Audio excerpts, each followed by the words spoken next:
القصة ديال اليوم قصة غامضة فيها بزاف ديال الحب والخيانة والغدر والصدمة اللي ما يمكن أي واحد يتوقعها. القصة كتحكي على ولد سميتو عبد الرحمن، والأم ديالو سميتها نعيمة، والأب سميتو مصطفى، وكيفاش وصل الغدر لأقرب الناس لعبد الرحمن، حاجة اللي كتدمع القلب وكتخلي العقل يوقف. خليكم مركزين معايا وما تنساوش ديروا لايك واشتراك باش توصلكم كاع الأخبار وما يفوتكم حتى تفصيلة. ومسألة مهمة، كل كلمة غادي نقولها هي حقيقية. هاد العائلة متكونة من سي مصطفى. سي مصطفى واحد الراجل تقليدي، راجل نرجسي، كيبغي كل شيء يكون هو هذاك، الا عطاك الكلمة بلا ما يحلف. وكانت الشخصية ديالو غالبة على المرأة، وكان عصبي، اللي دوا معاه يتقلق ودغيا تيشعل على والو. اما المرأة ديالو نعيمة فكانت مرأة درويشة وكتخاف الله بكثرة القميع ديالو، ما كتهضرش معاه وما كتقول حتى حاجه، كتسكت وتدوزها وتقول ماشي مشكل حيت ولفه. والولد عبد الرحمن عنده 17 عام، ولد تقريبا خرج نفس الكاركتير ديال باه، داك الولد النرجسي اللي ما بغى يدير حتى حاجه في حياته، ما بغى يقرا، ما بغى يدير شي مشروع، ما بغى يدير والو، رغم الاصرار ديال باه والالحاح ديال باه عليه باش يدير شي حاجه، لكن ما بغى يدير والو. هنا الاب مصطفى بدا كيخرج مع صحابه، ولا عينو زايغه، ولا كيشوف البنات، تغرم بواحد البنت صغيره وقال هذا هو الوقت باش نشوف حياتي حتى انا ونعيش حياتي، عندي حياه وحده، غادي نمشي نتزوج هاد السيده. مشى عند مرتو قال لها بنت الناس بغيت نهضر معاك، حطي داكشي اللي في يديك واجي. عيط عليها، جاو بركو في الصالون بركو، قال لها شوفي يا بنت الناس، انا دابا ناوي الحلال وبغيت نتزوج، واما حسن نجي من الباب ولا نجي من الشرج. قالت لي كيفاش بغيتي تتزوج؟ على نسيتي الايام اللي دوزت معاك؟ عمري ما هزيت عليك العين، عمري ما قلت لك لا، كليت العصا معاك، صبرت بالجوع معاك، واي حاجه دابا وصلتي ليها في حياتك الا ورا انا الاولى اللي تقدمت فيها بصبري وما كنتشرطش عليك. دابا ملي تقادوا الكتاف ودرتي فلوس تحت منك وليتي مخاصك حتى حاجه عاد بغيتي تتزوج. قال لها شوفي ما اللي نطولوه نقصروه، انا دابا بغيت نتزوج، عندك جوج شروط، الا قبلتي راه من الخير، راه انت غتبقاي ام ولدي، ما بغيتيش راه انا غمزوج، في كلتا الحالتين انا مزوج. قالت لي شوف ولد الناس، انا عمري ما هضرت لكن دابا غادي نهضر، الا بغيتي ديك السيده سير تزوج بها الله يهنيك، ولكن انا عطيني براتي، طلقني، ما بقيتش باغا نعيش معاك. جاتو بحال شي خبر برد له قلبه، قال لها ماشي مشكل. سيده مسكينه شداتها في قلبها وطلقات، خرجت ليه من الدار. هنا السيد مشى جاب ديك العروسه جديده اللي سميتها نسرين عندها 18 عام، هي الصراحه بنت زوينه والحلاحه، ودخل سوق راسها ودخل القلب، داتها حداقه وداتها نقاوه وداتها لسان الحلو.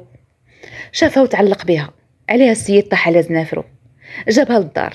ولكن هنا ولدو بقى عايش معاه، ما بغاش يعيش مع الام ديالو حيت الام ديالو مشات عاش مع دارهم. لكن الاب مصطفى حياته كلها تقلبات، الديكور ديال الدار كله تقلب، الشهيوات كلها تبدلات، يعني بداك الراجل التقليدي القديم رجع كله جديد، لا من لباسه لا من التصرفات ديالو، ما بقاش عصبي لدرجه ولدو عبد الرحمن ولا تيتصدم التصرفات ديال باه، تيقول كيفاش با تبدل لهاد الدرجه، واش من داك الراجل اللي دائما تيقول لا وديما عاقد 111 في جبهته دابا ولا تيضحك، واي حاجه واللي حلات عليها فمها لاله نسرين كتحضر، ما تيقولش لا.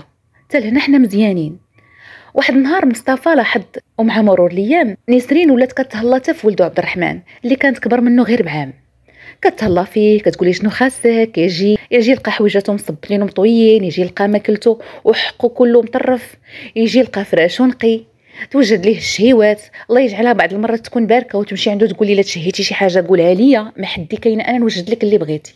هنا عبد الرحمن بدا كيتقرب ليها وبدات تعجبو طريقه الهضره ديالها والاهتمام ديالها، حيت صراحه واخا مو كانت مهليه فيه وكتبغيه، لكن هذه حيت قريبه ليه بزاف بدا كيطلق معاها، سورتو تقريبا هما في نفس العمر، وبداو كيتحتوا مع بعضياتهم، كيضحكوا مع بعضياتهم، كيشاركوا الذكريات مع بعضياتهم، الطفوله، كيشاركوا دوك ستوريات بعضياتهم، تقدر تكون فيديو اللي لاحو هو في ستوري كتلحو حتى هي. ودائما الاب بدا كيلاحظ بان الولد راه دائما تيميل للبنت والبنت دائما كتميل للولد. حتى جا واحد النهار على غفله حل الباب لقاهم جوج في الكوزينه، هي خايده كطيب وهو تيعاونها. مصطفى هنا تصدم، تيقول كيفاش ولدي انا عمري ما شفتو في الكوزينه وعمره ما عاون مو اللي ولداتو ضرب عليه تماره، وهذه دابا كيعاونها وكيضحك معاها من الفوق، كاينه شي حاجه.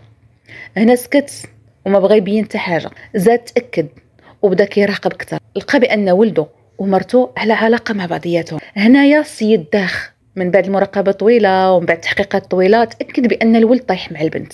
السيد هنا تصدم ولا طايح على زنافرو، ولا تيبغيها لواحد الدرجه ديال الحماق، ما قادرش يعيش بلا بها.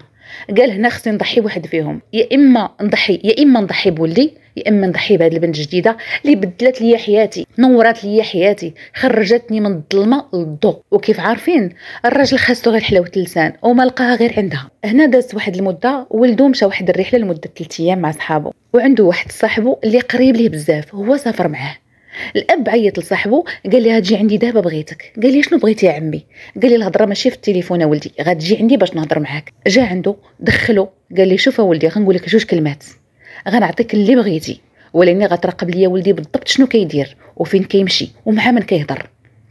قال لي صافي كون هاني يا عمي. الولد مشى تقرب لصاحبو عبد الرحمن، تقرب ليه بدا كيشوفو فين كيمشي فين كيجي مع من كيتلاقى. الولد هنا عرف بان عبد الرحمن عنده علاقه مع ليلى، ما خلاهاش عنده. مشى عيط لمصطفى وقال ليه شوف يا عمي، قال لي شوف يا عمي ولدك راه عنده علاقه مع ليلى، وعندي التصاور والفيديوهات كلهم سجلتهم. صيفط له داكشي كامل. هنا تاكد ديال بصح. هنا مصطفى بدا كيغلي الدم فيه وراسو غيتفرقع.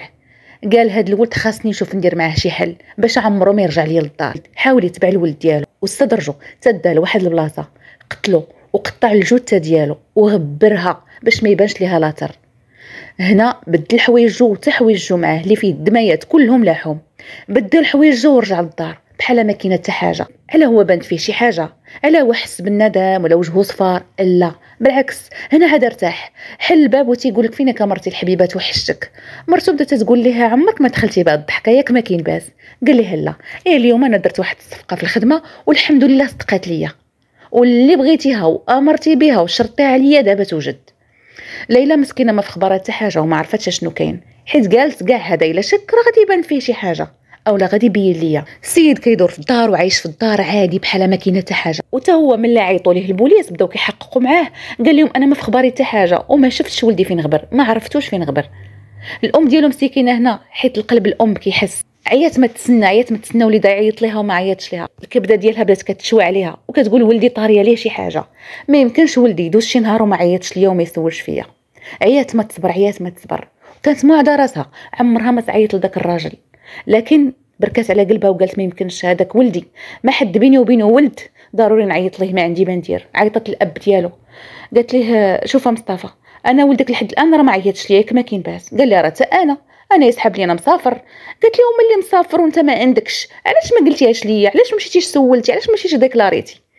قال انا سولت صحابو قلت واقيلا راه عارفه مسخوط دائما كيدير شي بلويه ولا يدير شي مشكله كره زاد لشي بلاصه وخليه راه غتخرجي عليه، هذاك راه راجل راه دبر راسو. مسكينه الام قلبها تيتحرق وتتقول كاينه شي حاجه طاريه لولدي.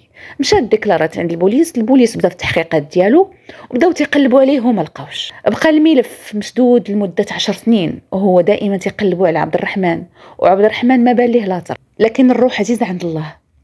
صاحبو هاد السنوات كامله اللي كان سايق الخبار وعارف اش كاين، وشك في باه بانه هو اللي دار هاد الشيء، حيت هو اللي جاب الخبار لباه بانه على علاقه مع المراه ديالو، بانه هو اللي يقدر يكون قتل. عيط لباه وقال لي شوف عمي غتعطيني الفلوس، انا محتاج الفلوس. قال لي اش نعطيك الفلوس؟ قال لي الفلوس ديال داكشي اللي كنتي وعدتيني شحال هادي، دابا انا مزيرت خاصك تعطيني الفلوس.